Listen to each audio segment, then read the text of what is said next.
你刚刚捐了那么多血，又做了手术，你可能身体有点虚弱，穿上吧。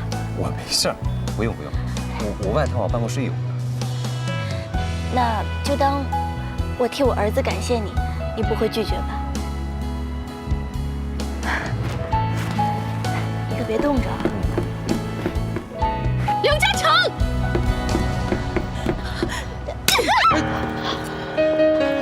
你还抱着他，你！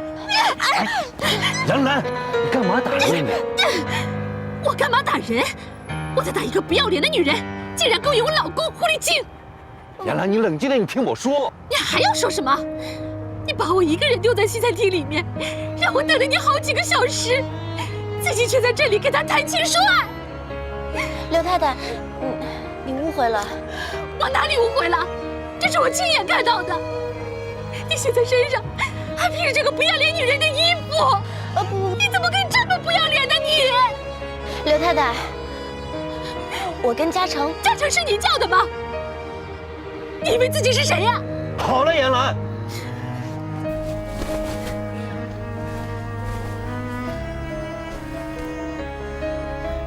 你过来，你听我说。易雪的孩子今天遇到车祸受了重伤，送到医院抢救，所以我就……所以你就怎么样？把我一个人丢在西餐厅里吗？刘嘉诚，医院里面优秀的医生这么多，差你刘嘉诚一个吗？今天是我们的结婚纪念日，你答应要陪我的，结果你却把我一个人丢在西餐厅里，让我等到人家关门，丢人现眼。好，就算你真的是为了要救人，那他打电话跟我说一声，这样不行吗？杨澜，你知道的，医疗上时间是救人的第一要素。如果那孩子再晚救几分钟的话，就没命了。是啊，刘太太，你别误会，我跟主任不是你想象的那个样子。我不管你们是什么样子，刘嘉诚，你今天要是不把张玉雪给我开除了，我饶不了你！杨澜，快去把你太太追回来吧。我凭什么追她呀？啊，他一上来就给你一巴掌，而且我是治病救人，我尽我医生的职责，我有错吗？可是，好了，你放心，刚才那话你根本就不用理，你只管安心的工作，为了你的孩子，为了你的生计，你什么都不用管。先不说这个了，快去把他追回来，快去，别让他出什么事儿，快去呀！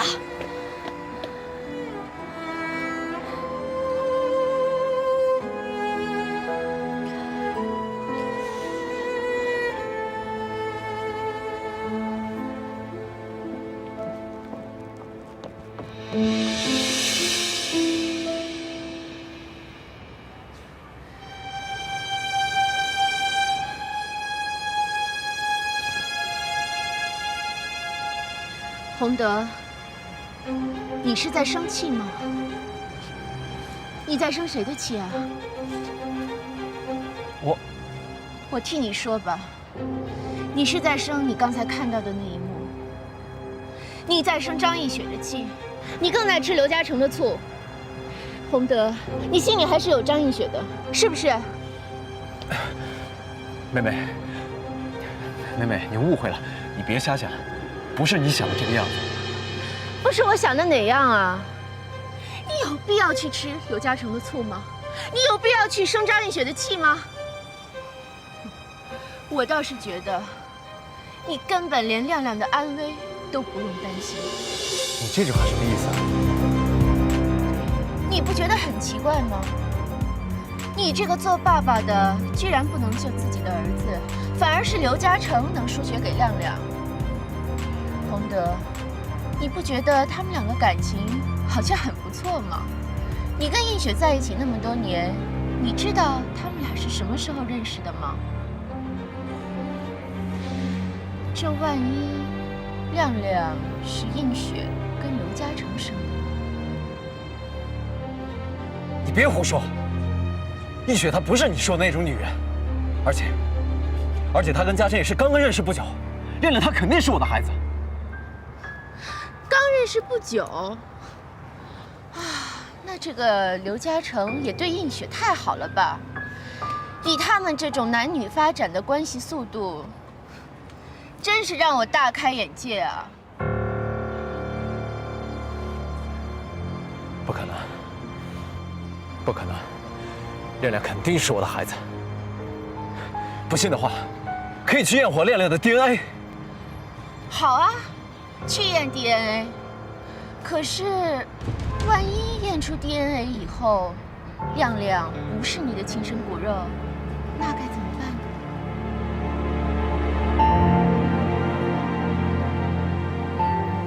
不要再胡说了，这不可能。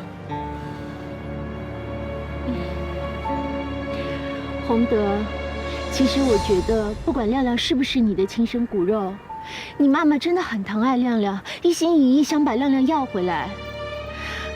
洪德，不如我们就赶快结婚，我也为你生一个孩子。既然妈妈那么想要的孙子，好不好？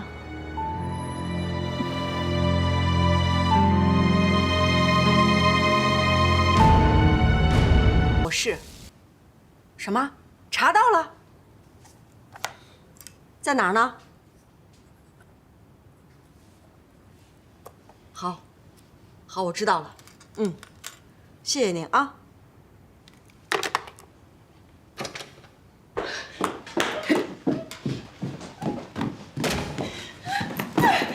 我受够了，我真的受够了！这是怎么了？这是，这一进门的就大呼小叫的，怎么回事啊？妈，你自己问刘嘉诚。嘉诚，这是怎么了？妈，今天急诊室有病人，我去救人去了，所以你就没有去陪杨澜，是不是？杨澜，嘉诚这不是去做正事儿了吗？啊，你说你也老大不小的人了，你这个脾气是不是也要收敛收敛了？妈，如果真的是这样，我无话可说。可你知道他救的是谁吗？是谁啊？张映雪的儿子。张映雪？没错，而且他跟张映雪还在医院的花园里有说有笑的，他身上还披着张映雪的外套。妈，你说他们两个是在救人还是在谈情说爱啊？嘉诚，杨澜说的是不是真的？妈，你别听他胡说。是我胡说还是你心虚啊？妈，你自己问他吧，看我说的是不是事实。嘉诚，杨澜说的是不是事实？妈，我确实和映雪在医院的花园里面，可是我们……够了，嘉诚！今天是你和杨澜的结婚纪念日，你怎么可以做出这么糊涂的事情？妈，你怎么总偏信他，你不信我呢？杨澜都亲眼看见了，我能不相信吗？嘉诚啊，你怎么和你爸爸一个德行啊？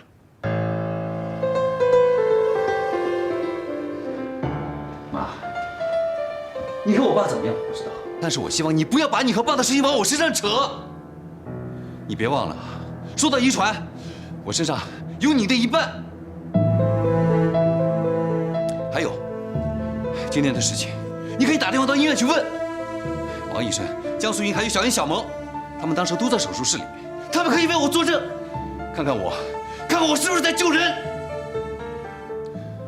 哎，你站住！你这是要干嘛？上哪儿？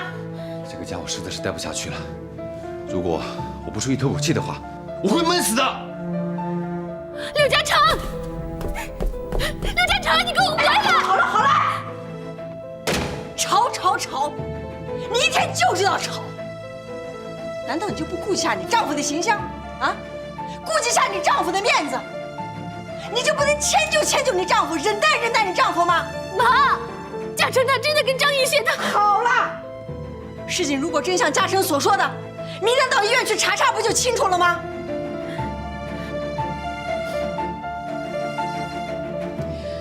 杨澜，维持一个家庭是多么的不容易呀！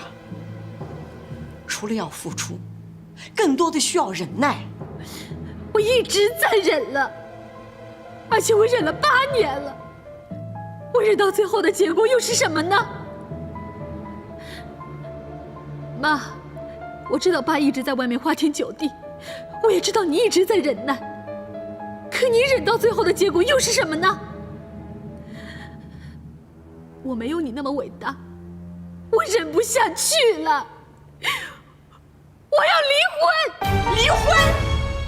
哎，杨澜，我们刘家是什么样的家庭啊？那离婚2个字是随随便便可以说出来的吗？啊，你给我记住了，以后离婚这2个字不能随便的去说。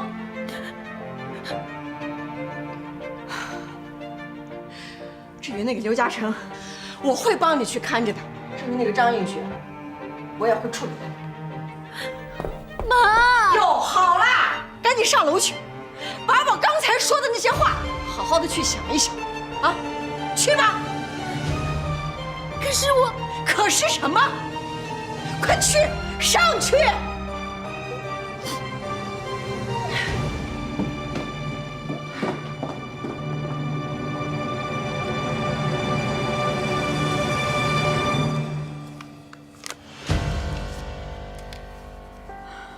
现在这个家是越来越不像家的样子了。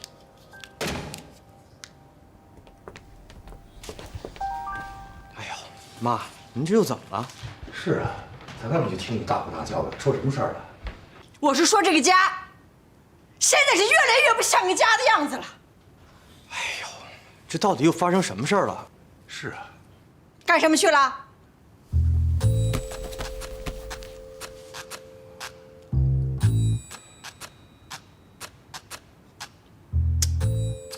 爸，您紧张什么呀？我没紧张呀。你把包放下，像收电费的似的。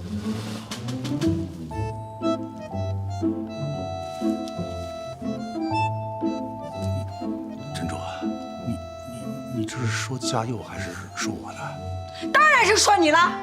不是告诉你我今晚上去应酬了吗？应酬？是吗？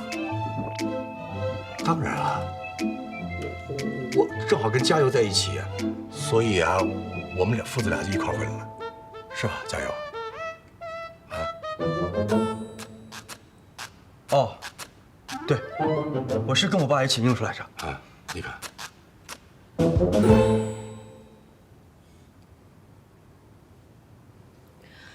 今天啊，是嘉诚和杨澜的结婚纪念日。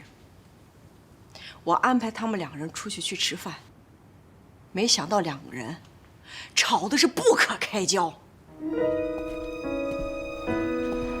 那后来呢？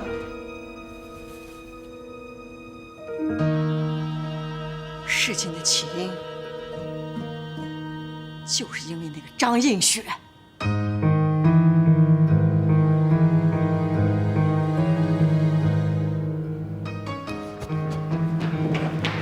妈，亮亮呢？哎呀，亮亮在这儿，放心吧，没事儿了，就是还没醒呢。他还没醒啊？对。不行，我得进去看看。哎呀，你就别干什么？我要进去看看亮亮。不行，病人需要休息。况且我们加护病房也有规定探病时间，不是随随便便就可以进来的。素云姐，我是他舅舅，你让我进去看看他吧。哎呀，你懂什么？医院有医院的规定。你是他舅舅，我还是他外公呢。干嘛呀？总说干嘛打我呀？啊，你总说儿子干什么？他就不能来关心一下亮亮吗？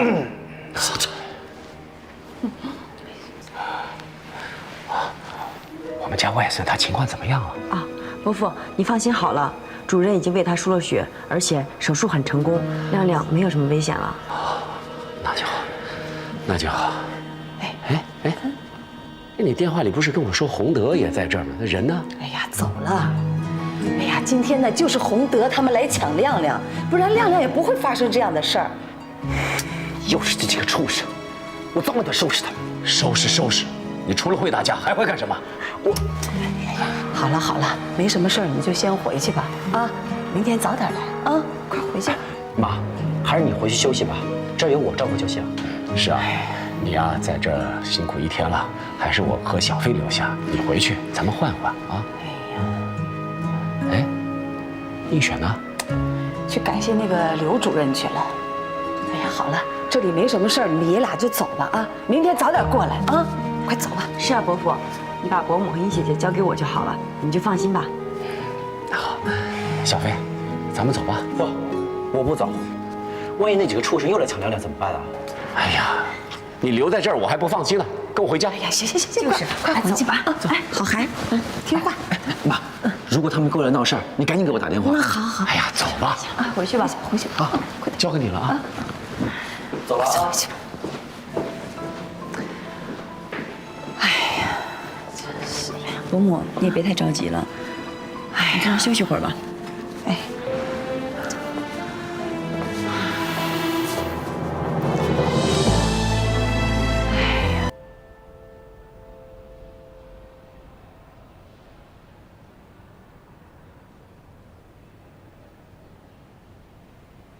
妈妈，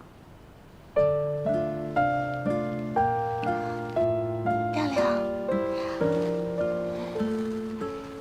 醒了，亮亮。妈，我没事了啊，没事了，还疼吗？早上的时候还在加护病房呢，医生说你没事了，才到这儿的。妈妈，你都陪着我，是不是？是妈妈不对，都是妈妈不好。妈妈不该让亮亮受伤。妈妈多希望替亮亮疼，替亮亮受伤。妈妈，你不要难过了，你不是说我都好了吗？妈妈，你不要哭。你怎么不知道过马路看红绿灯呢？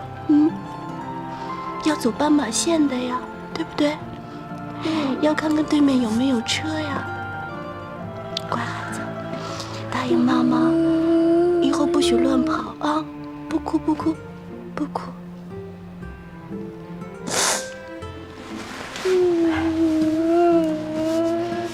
妈妈可不能没亮亮啊！要没有亮亮，妈妈就不想活了啊！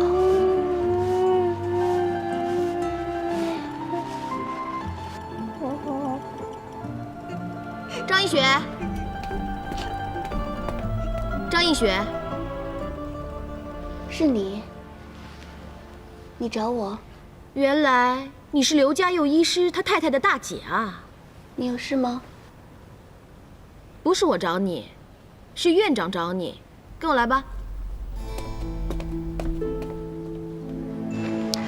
亮亮乖乖在房间等妈妈，妈妈一会儿就回来啊。来，躺好，慢一点啊。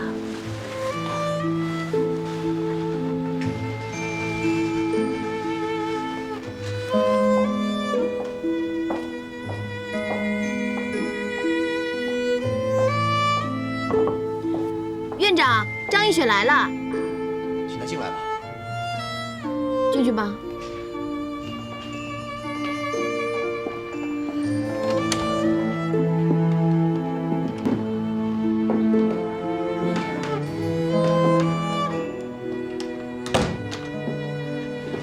伯母好，你是张小军的姐姐，不必客气，你就叫我亲家吧。医院有医院的规矩，离不可废。那我能不能直接叫你映雪？可以的，伯母。过来，坐这儿吧，让我坐会儿，不要拘谨。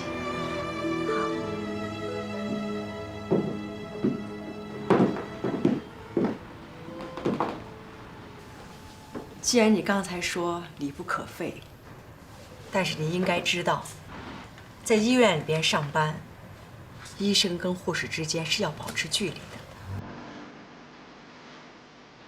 伯母，如果您指的是您的大儿子刘主任，那伯母和院长可能有误会了。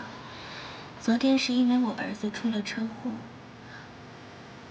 所以这些事情我们都知道了。再说，我儿子嘉诚救人也是应该的。哦，张雨雪，是这个。嘉诚救你儿子当然是应该的，可是呢，恰巧昨天是嘉诚跟他夫人的结婚纪念日，所以因此他们小两口闹了些误会。嘉诚昨天晚上离家出走，至今都没有回去。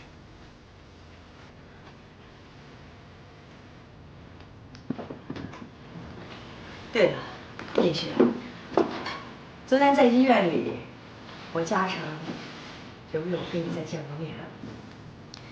昨天主任去了加护病房看我儿子，后来怎么了？后来就一直在那儿陪我来着。你没劝他回家吗？院长，我劝了，但是主任他不肯。叶雪，你大概也已经知道了，我家儿子嘉诚和儿媳妇两个人并不和睦，这也怪我。他们的婚姻是我一手操办。你也知道，我们家在地方上是很有名望的家族，不能像你说离婚就离婚。可是伯母，当然，院长呢很肯定你的才华，医院上上下下的人也都说你很优秀。这是我应该做的。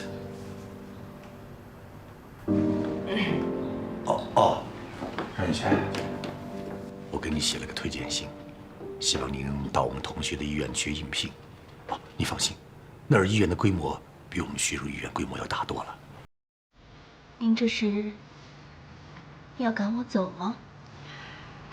叶雪，不是要赶你走，可是我儿子嘉诚和大儿媳妇最近确实是为了你，经常在争吵。我也希望你能够理解我们做家长的难处。叶雪，这就是那份推荐信。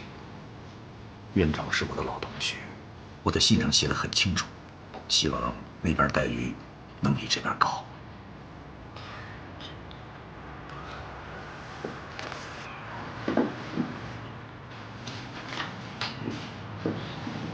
叶雪，这点钱就算是我对你的一点补偿。我也知道你曾经救过我儿子，现在你儿子受了伤，住在医院里，你一个离过婚的单身女人，带个孩子也不容易，这点钱你就把它收下吧。伯母，这我绝对不会接受的。如果伯母和院长真的觉得我在这儿妨碍到你们，那我愿意辞职。但是这个钱还有推荐信，我是不会接受的。至于你不肯接受我们的推荐，我们也是没有办法。当然，像你这么优秀的女孩子，一定会找到更好的工作。但是这点钱你还是要把它收下。这跟钱没有关系，伯母。这点钱，就算是我替我儿子还你的一个人情。伯母，这么说，您儿子也救过我儿子，可以相抵了。那从今以后，张映雪就和我们刘家没有任何关系了，是不是？是的。既然是互不相欠，那么我希望你今天就能够辞职。你走吧。您是让我今天就走，可我儿子还在住院呢。叶雪，你放心，我已经问过我们医生了，他说他已经从特别病房搬到普通病房去了，说明他身体没什么大碍。你放心，我们徐汝医院一定会有最好的设备、最好的药来医治他。叶雪，这几天医院里面其他的事情你就不用管了，你就好好的照顾你的儿子。等你的儿子病好了，你们就出院。出院以后就再也不要回来了。好。那院长、伯母，如果没有别的事，那我就先走了。等等，伯母还有什么吩咐？叶雪，我也知道你是一个非常优秀、非常善解人意的好女孩，连我都有点喜欢上你了。可是，为了我儿子和我儿媳妇的幸福，所以，我求你帮我一个忙。您说。如果嘉诚问起你离职的事情，我希望你……我明白了，我是自愿离职的。至于辞职的原因，你就自己好好想一想。我知道了。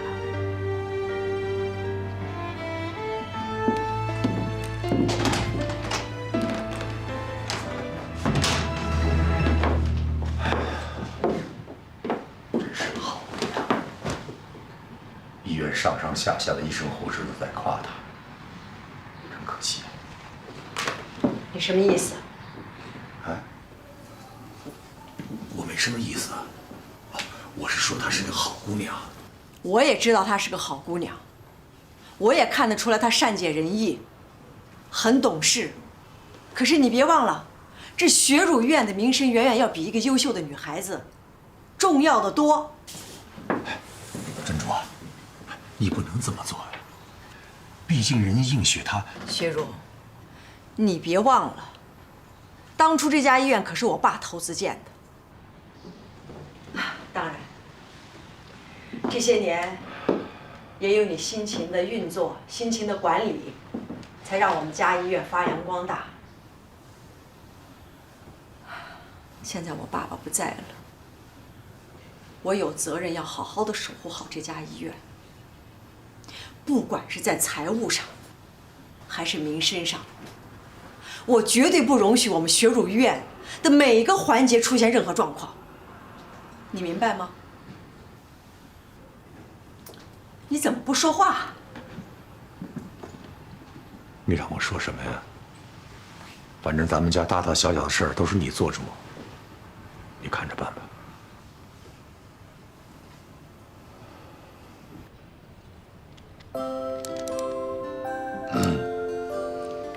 喜欢吗？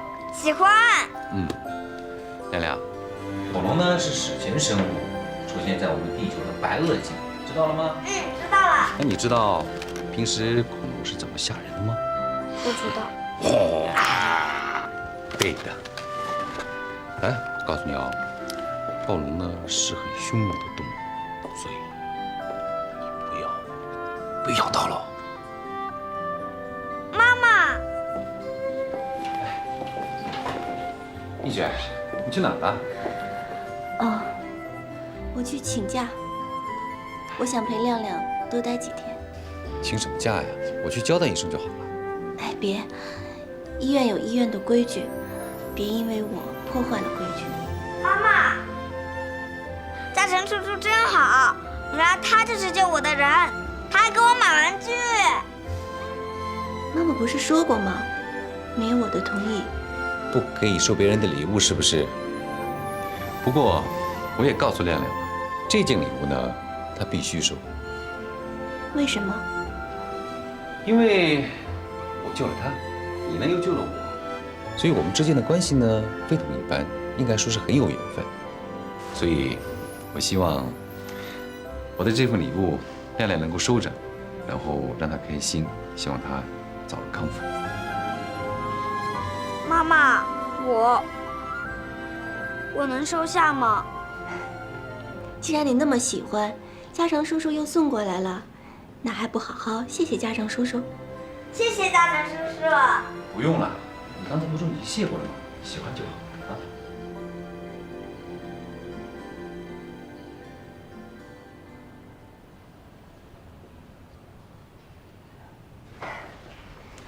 你这么看我干嘛？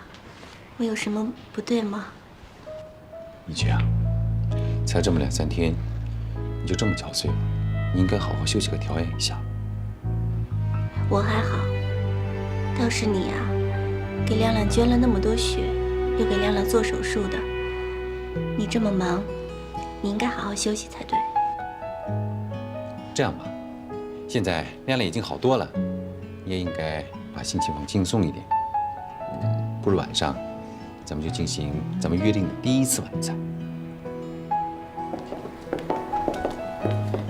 亮亮，奶奶，亮亮，哎呀，我的乖孙子，爸爸有事不能来，所以奶奶先来看你了。映雪，你辛苦了。亮亮，你知道吗？你被车子这么一撞，奶奶担心死了，心里面又慌又乱又着急。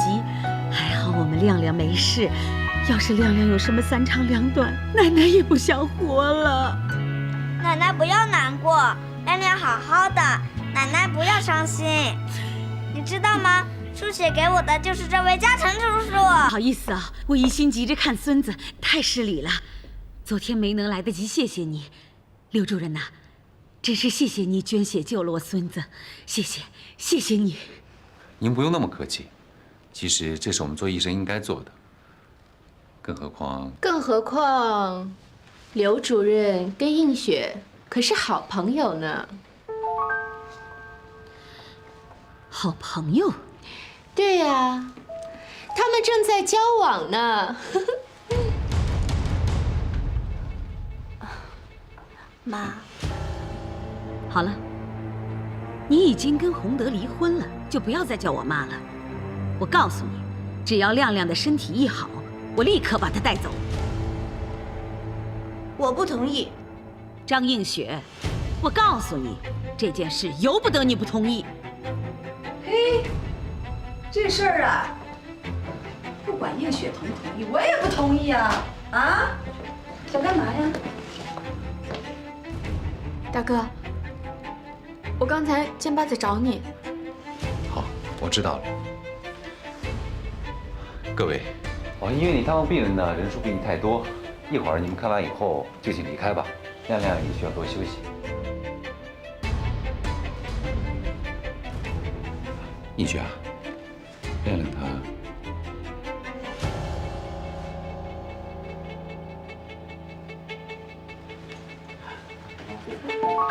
听见了吧？啊，那刘主任说了，让你们赶快走人。我们当然要赶快走了。伯母，我们识相点，这里人多势众。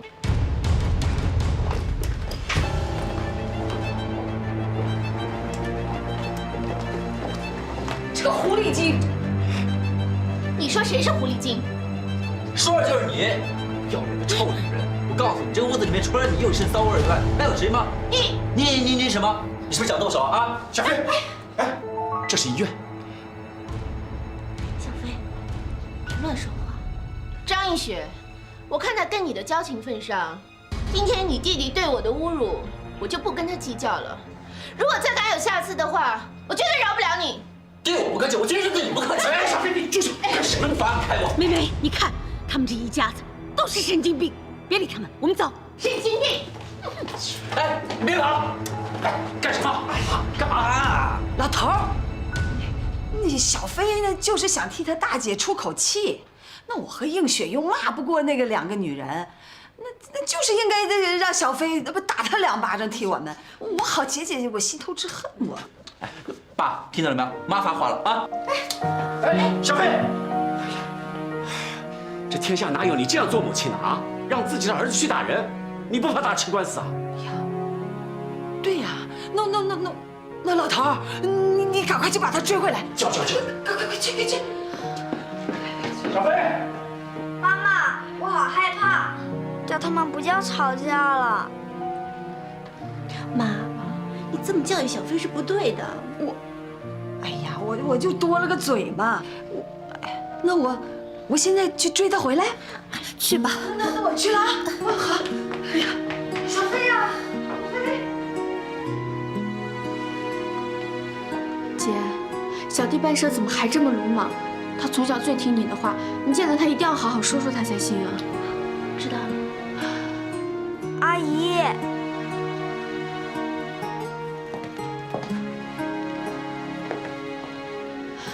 亮亮，头还疼不疼了？嗯，亮亮真乖。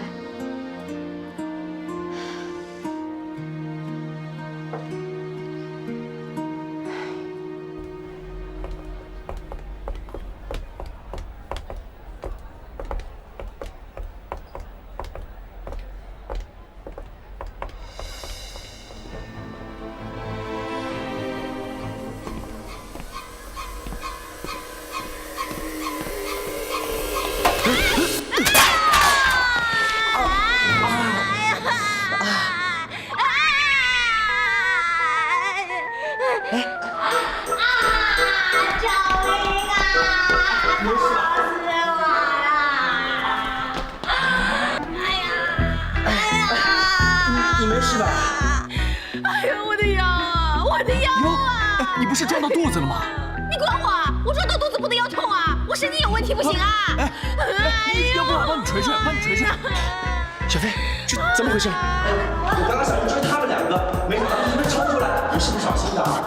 没事吧？什么不小心啊？干嘛冲出来啊？这里是医院，医院是运动场啊！要运动去外面运动啊！你护士小姐，这是医院，咱们亲密。你伤到哪儿了？疼啊！我腰啊腰啊！小姐，你哪儿疼啊？我脊椎断了，我怎么？你脊椎？哎呀，这怎么办？怎么办呢？这怎么办呢？赶快去找刘家佑医师，因为只有他可以救得了我。快去找啊！哎呀，刘家佑！我去找去，我去找。快点的，我要加油啊！快去啊！加油！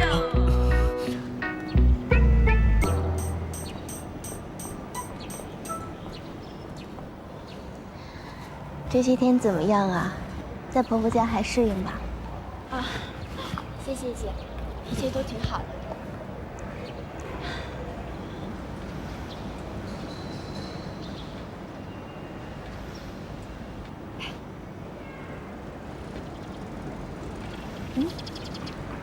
姐，我知道有些话我知道我不应该开口问，可是加油的大哥刚才。你是说刘主任吗？是啊，你们是怎么认识的？我跟他认识很简单，有一天他以为我要自杀，跑过来救我。再后来呢，我第一天下班回家的路上，正好碰见他受伤，倒在地上满身是血，我就把他送到医院。就这样。我知道姐心肠好，可是怎么了？嘉佑啊，他大嫂非常精明能干，而且还有点神经质。说实在的，大哥跟大嫂真的是太不相配了。实不相瞒姐，我跟大嫂啊发生过好几次冲突呢。啊，小俊，你刚刚嫁过去，你可不能再像以前那么任性了。那毕竟是你大嫂，你那么任性，你公婆能让你吗？你要学着成熟一点，懂事一点，知道吗？不要让我们总操心。好了，我知道了。你也知道啊，我一心就想嫁给医生做太太，我一定会好好控制好家佑，也不再跟大嫂发生冲突。你这性格得改一改，知道吗？好了，姐，我倒是要好好劝劝你。他们刘家的人特别不好惹，尤其是我婆婆特别厉害，所以姐，你以后还是跟大哥少来往吧。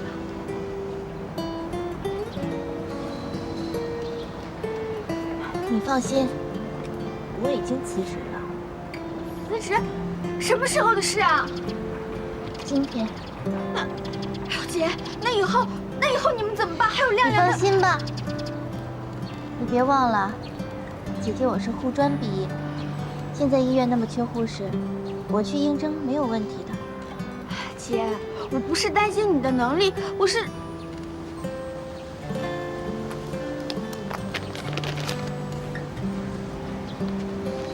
姐，拿，什么？这些钱你先拿着。钱？为什么要给我钱呀？你这钱……姐，你放心，这些钱啊是结婚的时候家友说让我买点喜欢的东西。如今亮亮受伤了，你又把工作辞了，肯定需要用钱啊。小军，姐姐身上还有积蓄，等我需要钱的时候我会跟你说的。哎，拿去。姐，你就拿着吧，别跟我客气。真的不用，收好了啊。姐，你拿着吧，你就拿着吧。怎么，两姐妹在这儿谈心呢？大嫂。小军，我有些话想单独跟你姐姐说。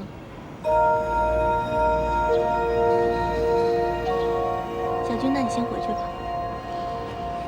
大嫂，你既然知道她是我姐姐，我是她妹妹，那我在这里应该不妨碍你们说话。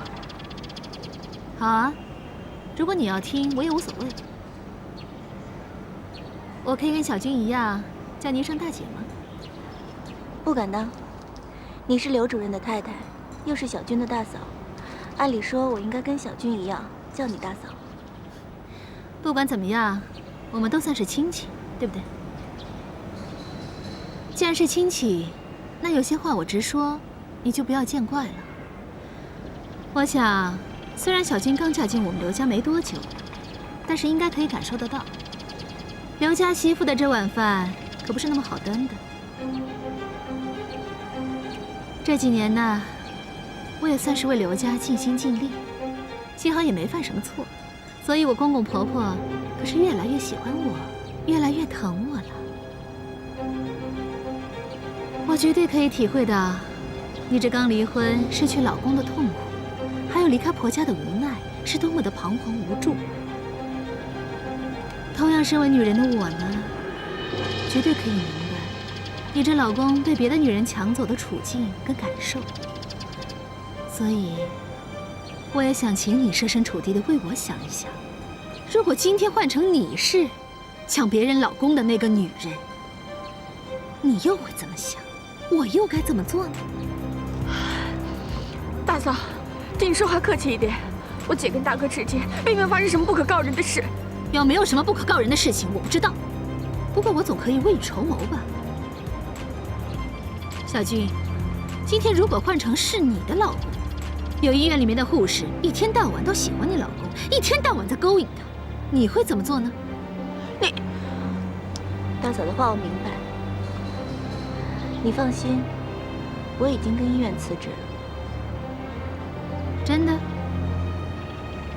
等我儿子病好之后，我就会离开医院。我是不会破坏你的家庭的。姐，张小军，你也一样。我刚刚已经说过了，刘家媳妇的饭碗不是那么好端的。妈要你到财务室来帮忙，这几天你学到了什么？我可是会好好的考你的。大嫂，你先别说好好考我，我倒有些事情想好好的请教你。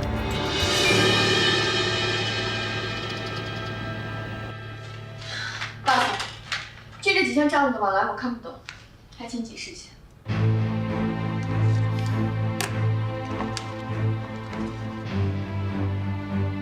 你这是在查账？你怎么这么说？妈叫我到财务室帮忙，我当然要把前前后后的账给看清楚。这些都是以前的，我已经归档了，你不用看。我不用看，那我来做什么？张小军，财务室里面所有的报表跟签名都是我处理的，你呢？其实也没有什么事要做的，只不过我们刘家没有吃闲饭的人，所以这样好了，你就每天到出纳组那里，把每天医院所有的钱都结算好，再拿到我这儿来就行了。就这样？嗯，就这样。可是妈让我来财务室，她是让我……张小军，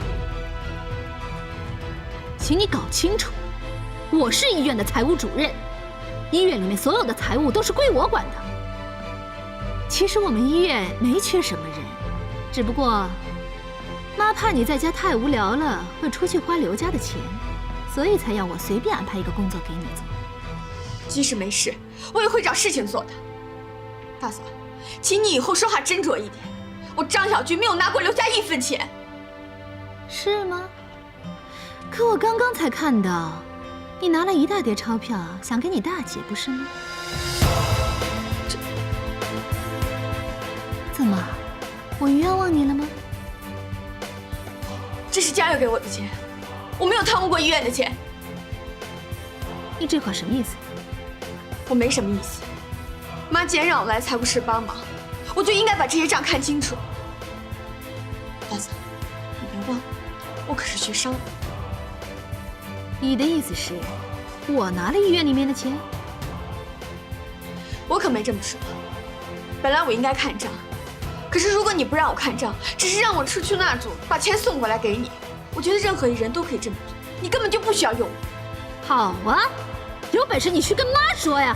我会的，我会把这些事情都去告诉妈的。你。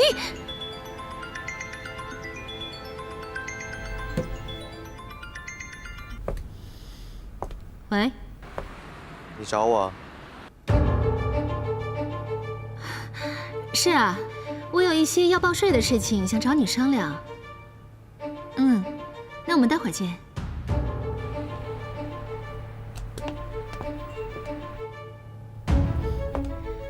会计师那边有事要找我，我要出去一下。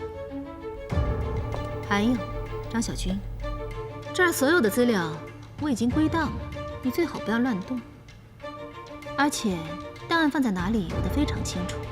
要是谁乱动了，我一定知道，而且我绝对不会放过他的。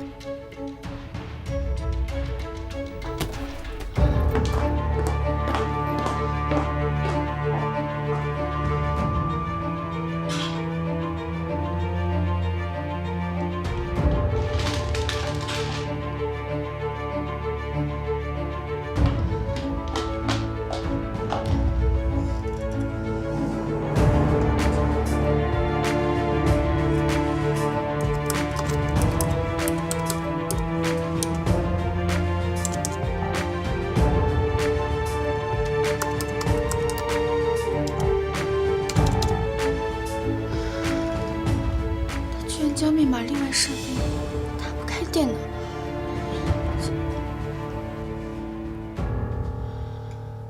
哎呀，我的鸡嘴啊！你给他看看，我看看。哎，你这，哎呀，这怎么办呢？这个，你没事吧？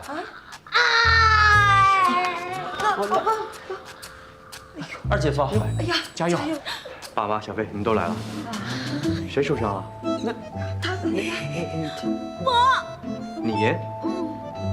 你怎么了？我被一个冒失鬼撞到半空中，再从半空中摔下来，转了好几个圈，我脊椎断了呀！你脊椎断了，你还能？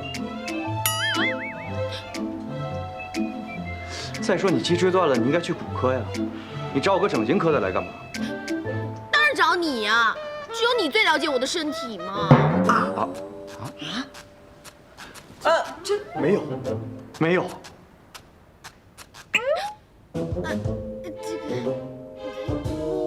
我的意思是，我被这个冒失鬼给撞到了，那我有可能哪里歪掉，将来需要整形嘛，所以我当然是找我们医院最有名的整形医师来帮我看一看喽。小飞，你赶紧把他转到骨科去。等一下，我就是要你帮我看，你如果不帮我看的话，我可是要。你到底要干嘛呀？你出来，你快点。过来呀！哎呀，嘉佑，你给他看看吧。啊，来。我跟你说啊，如果你不帮我看，我可是要把你昨天跟那个女人的事情给说出来的。小飞，小军，安静他怎么了？他哪儿受伤了？脊椎了。啊，对，安静她脊椎受伤了。安静，你脊椎受伤，怎么叫你这么名整形医生来看？安静了，这里疼吗？别弄了，我可是被你弟弟撞伤的。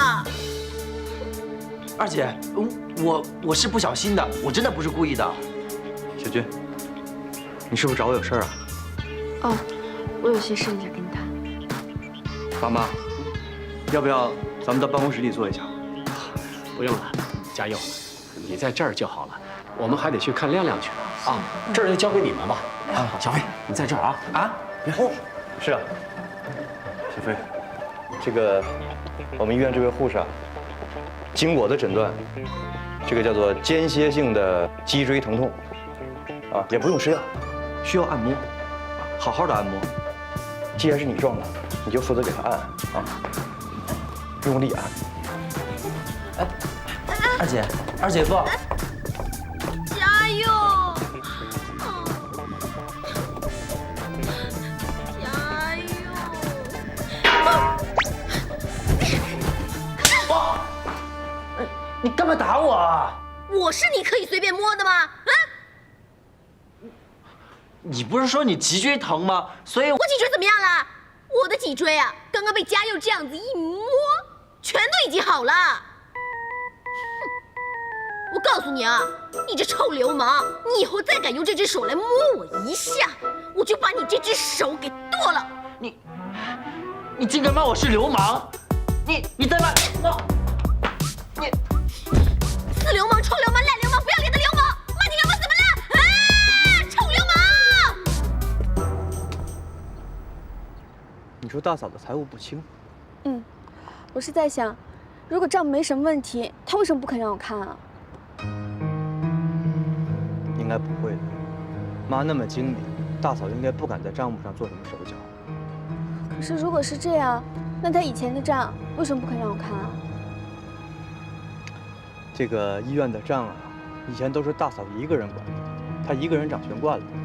我想你刚来可能她不太适应。可是电脑我也没有办法进入啊。这就对了呀，宝宝，你想啊，大嫂管的是个财务，所有的重要资料全在那台电脑里，大嫂又不能24小时盯着那台电脑，要是随便让人进的话，咱的财务不全曝光了吗？可是妈给我的密码，我输入进去，无论怎么样都会被拒绝。可见大嫂在新的电脑里又输入了私人的密码。你说这样，我怎么才能知道公司的财务，还有整个医院的运营状况啊？还有啊，大嫂叫我到出纳组，只是负责收钱，这也太小看我了，分明是故意要跟我难堪的。哎，你可别这么想，别这么想。很多事情呢，需要过程。我想，等慢慢过了这段时间，大嫂适应你了，她自然会把这些事情交给你处理的。慢慢适应。哎，那要是妈问起来我对公司的财务了解多少，我一问三不知，她肯定会认为我偷懒的。这个你不用担心，妈那边有我。老公是干嘛的？老公是专门用来对付妈的。好了，咱俩刚结婚不久，你也不用一天总想着医院的事情。有时间的话呢，多出去玩玩，出去转转。你的意思是说，我一天到晚不陪在你身边，可以吗？还是你自己想有一些时间啊？小娟，你这话怎么说的？嘉佑，我们刚开始交往的时候，我就告诉过你，我是个心直口快的人，我心里藏不住一丁点秘密，所以我希望你以后也不要对我有所隐瞒。你放心。你告诉老公，你究竟在担心什么？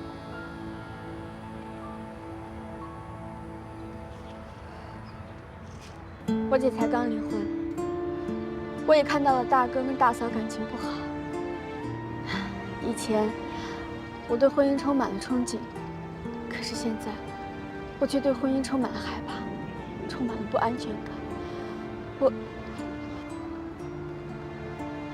小军，有我在你身边，你不需要害怕，也不需要恐慌。嘉佑，你会真心对我，会对我忠诚吗？我会的，因为我真的特别特别爱你。这个是你说的。我刘家佑发誓，如果我让我的媳妇儿小军有一点失望，我任凭我的宝贝媳妇儿小军随便怎么处置，随便怎么发落，好不好？任凭怎么惩罚？随便发。加油！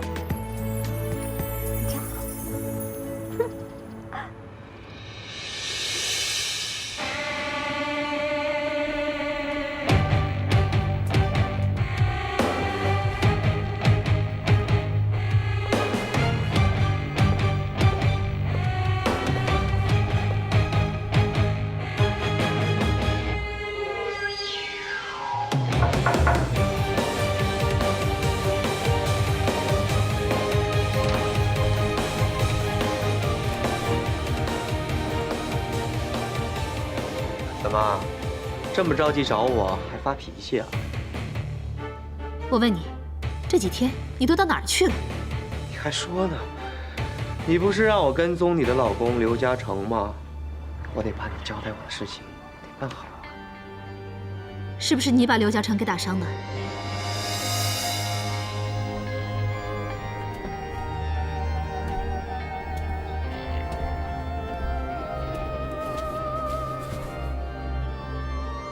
没错，不是你让我去收拾他。我是叫你教训他一下，我并没有要你把他给打死啊。我哪有把他打死啊？我就让他受了一点伤而已啊。什么叫受了一点伤？你差点把他打死，你知道吗？那天嘉诚一回来，就跟我吵架，甩头就走。我是因为气不过才打电话给你，要你教训他一下的。我刚刚做完一个大手术，我现在很疲劳。我一进门就看你的脸色啊，替你唠叨，你不高兴是吧？好，我走行了吧？刘嘉诚，你给我回来！刘嘉诚，回来！刘嘉诚，刘嘉诚！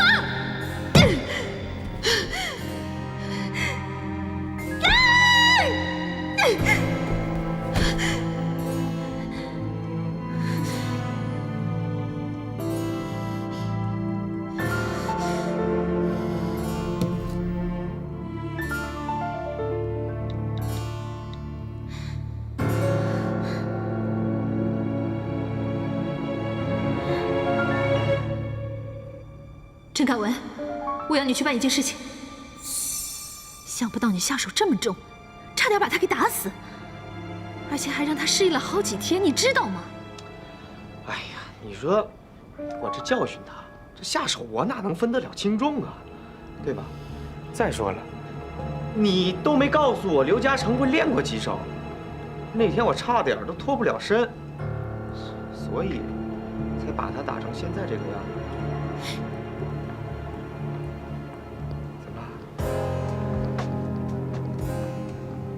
你心疼啊？废话少说。怎么样？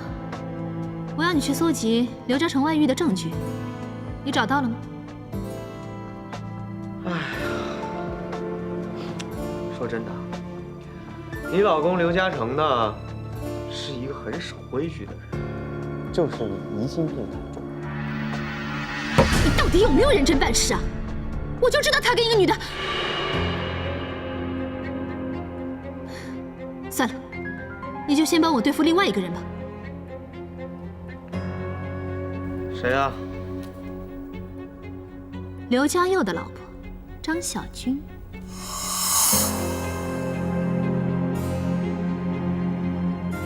张小军？没错。自从嘉佑娶了她之后，我们刘家就一直不平静。而且他现在在医院里也开始查我的账了。在我没有达到目的之前，我不允许任何人来破坏。所以我要你去对付他，让我能够完全掌控学儒医院。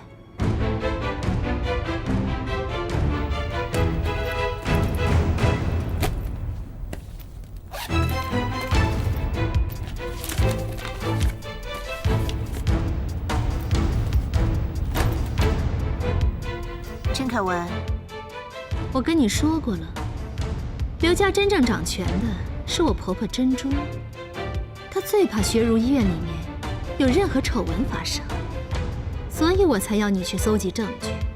如果搜集的丑闻越多，对我掌控刘家就越有利。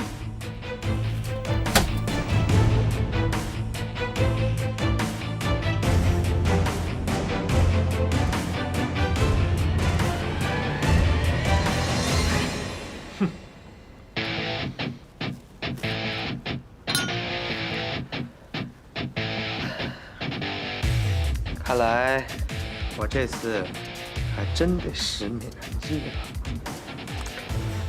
不过我付出这么大，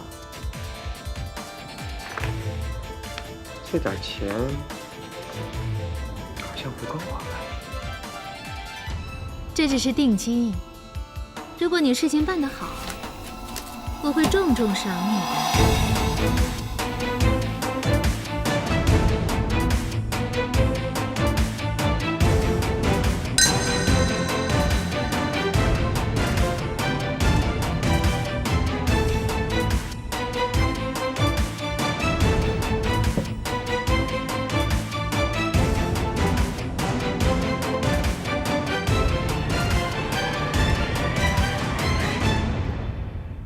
研讨会是啊，这个研讨会在北京召开，可是不巧，爸爸最近有些事脱不开身，所以想请你替爸爸去开这个会啊。啊，什么时候啊？马上，我这是打电话。哎，不用了爸。先等等，我想有问题吗？我还有点事，我想坐明天一大早的飞机去吧。您不用跟我叫车了。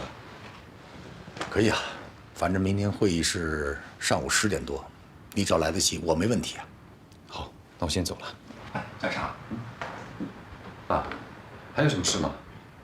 我听你妈妈说，你最近跟杨澜闹了些意见，是吧？爸，杨澜，她不讲理。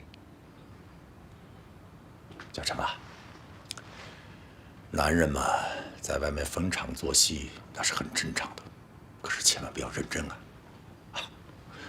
我知道，一个男人碰上一个女人，虽然离了婚，可是风韵犹存，而且会显示她更加独特的气质，的确很吸引男人。所谓我为优，爸，您到底想说什么呀？您该不是指我和张艺雪吧？还能有谁啊？爸，我是您儿子，您还不了解我吗？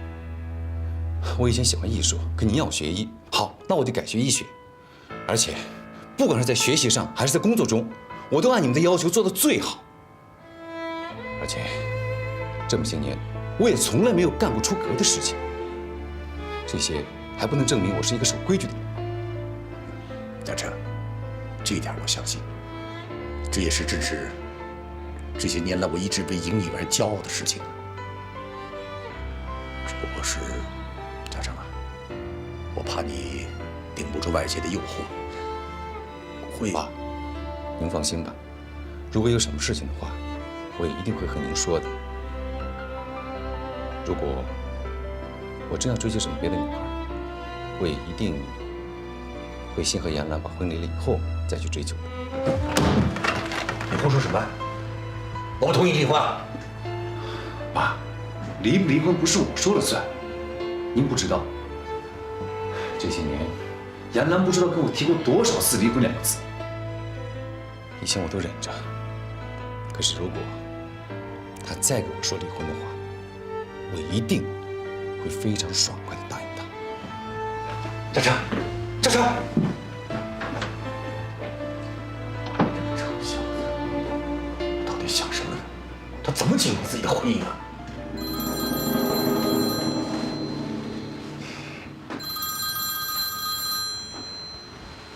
喂，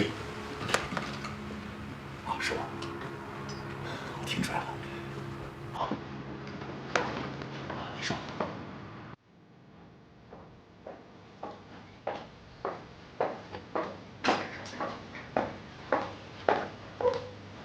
为了我们相遇与认识，今天我以果汁代酒敬你一杯吧。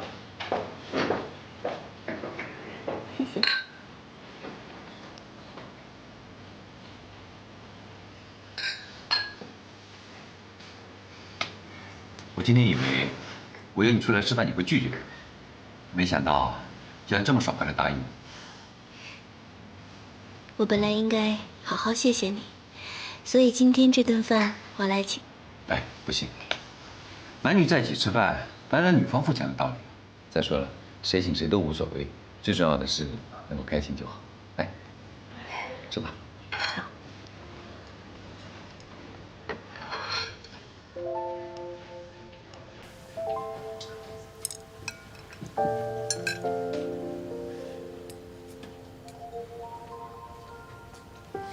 怎么了？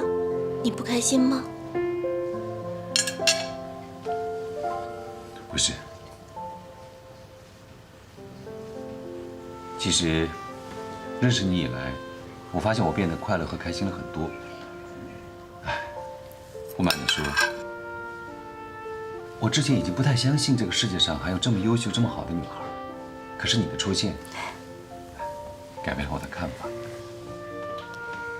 其实，我认识你之后，也改变了很多想法。我的人生观跟以前也不大一样了。当然，还是要谢谢你救了我儿子一命。不用的。啊，知道为什么我这么着急的约你出来吃饭吗？这不是我们约定好的吗？这只是一方面。我明天一早就要飞北京，替我爸开一个医学会议，所以我就迫不及待地把你约出来。你要离开几天呀？那，你今天不是应该陪你的家人吗？尤其是你太太。其实，怎么说呢？我和我太太个性很不相同。我有我的兴趣，她有她的爱好。她喜欢人多，喜欢购物、逛街、打麻将什么的。我从来不喜欢管她的。我觉得吧，这夫妻相处最重要的就是沟通。你这么优秀，这么有才华，我相信你太太一定很爱你。你干嘛不给她一个机会，好好跟她沟通沟通呢？其实你的这些话，我家人也劝过我。这些年，我也没少做努力。哎，好了，不聊我的事了，谈谈你吧。一个离了婚又带着孩子的女人，有什么好谈的呢？丽雪，其实我见过你以前的婆婆和你的前夫，以及她现在的那个女人。说句不该说的，我觉得她真的很没眼光。你别误会我的意思啊，我是说，像你这么优秀的女孩，她都没有把握好，反而要去寻那样一个女人。她这么做，只能说明这是她的不幸。哎，不过也好啊。说起来，也是你解脱的开始嘛。我也只能这么想了。谢谢主任。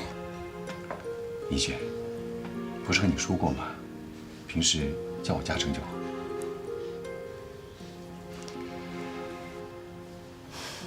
嘉诚，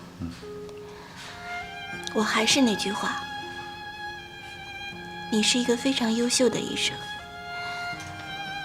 我觉得你应该把你的主要精力都放在医院，去发挥你的特长，去帮助那些需要帮助的人。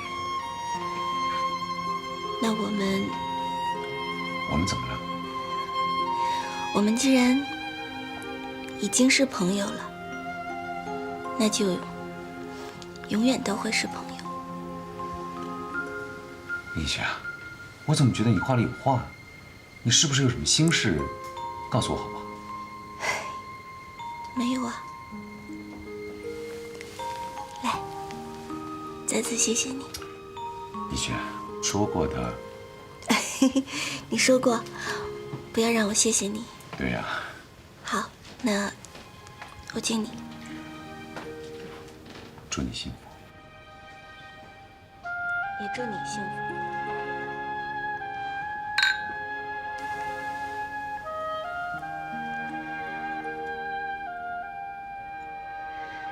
嘉诚，你是一个好人，我心里真的希望能永远当你的好朋友。只可惜，吃完这顿饭，我们的友谊就结束了。我离开医院以后，再也不会和你见面。